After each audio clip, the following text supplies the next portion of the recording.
y'all doing this evening? It's your girl here.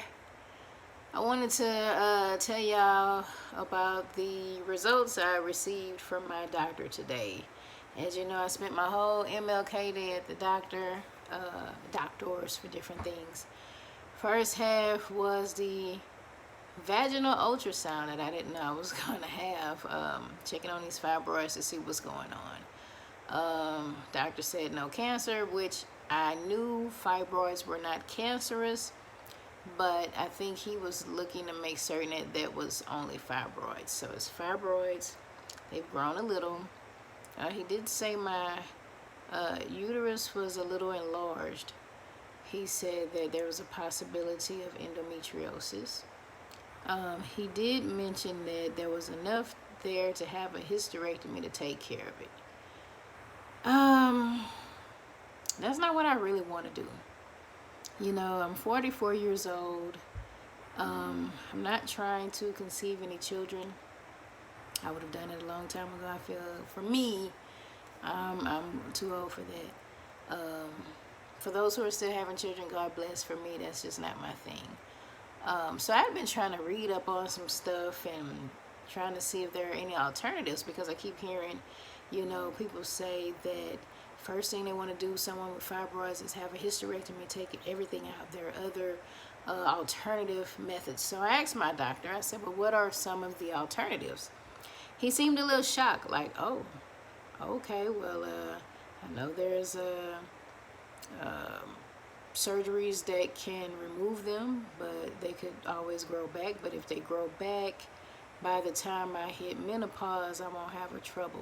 Like if they don't grow, like if I hit menopause before they grow back, then I'm good.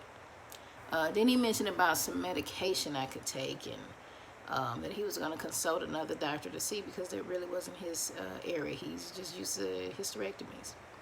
So I posted on my Facebook page just about what I'm going through, because I'm pretty transparent with everything, and my focus for 2022 is women's health, dealing with mind, body, and soul.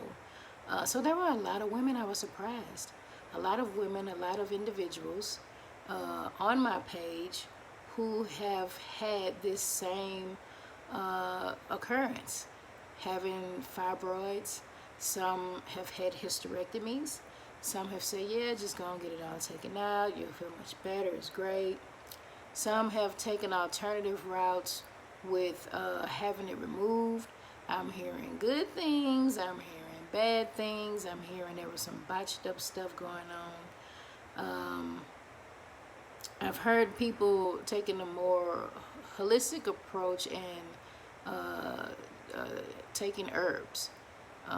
So there was a lot of different opinions, a lot of different experiences, and I'm like, wow, you know, this is something that we don't talk about. I guess, you know, if it's not brought up for some reason. I think the last time I do recall hearing anything about fibroids on TV or media anywhere was the Real Housewives of Atlanta, when I think it was Candy mentioned she had something done. Cynthia and Portia, they were, you know, I think it was Portia.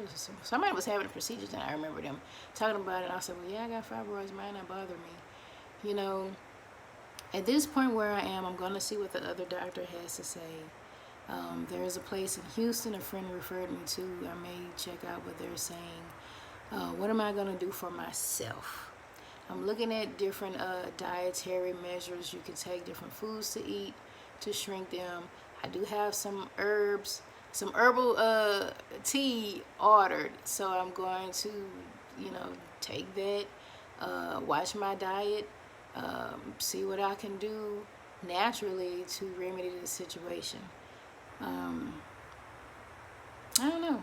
Thank God I don't have cancer. God bless those who are dealing with that. My prayers to you. I just wish, you know, I was diagnosed with this about 10 years ago. I'm trying to remember what year it was, because I know I was still working in Port Arthur ISD as a school teacher. I remember when I had the pain, thinking, oh Lord, is this my appendix? And I talked to the school nurse. She was like, nope, you might want to go, you know, to the doctor. We did some tests and they discovered that's what it was.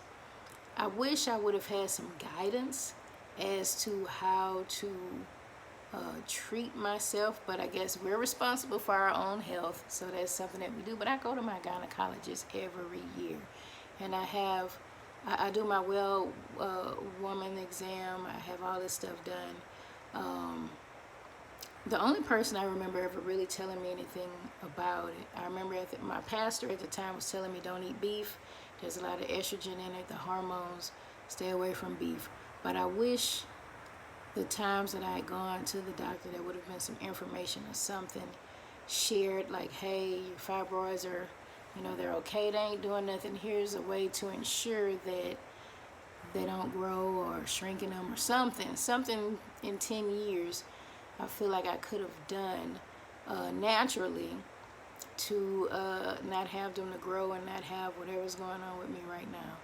So I don't know, but now it is my mission, it is my ministry to share my journey with you, and my hope is that whomever may be going through similar things that I'm going through will be able to find some help, to learn some things as I learn some things about my body, about what's going to work for me and what's not going to work, what's going to help, what's not going to help, instead of a very intrusive surgery. Like I said, for those who had it done, they feel good, amen. For me, that is the very last resort that I would choose to do. So, it's your girl Arnika Lavlis, aka Linky Love. Y'all have a good night.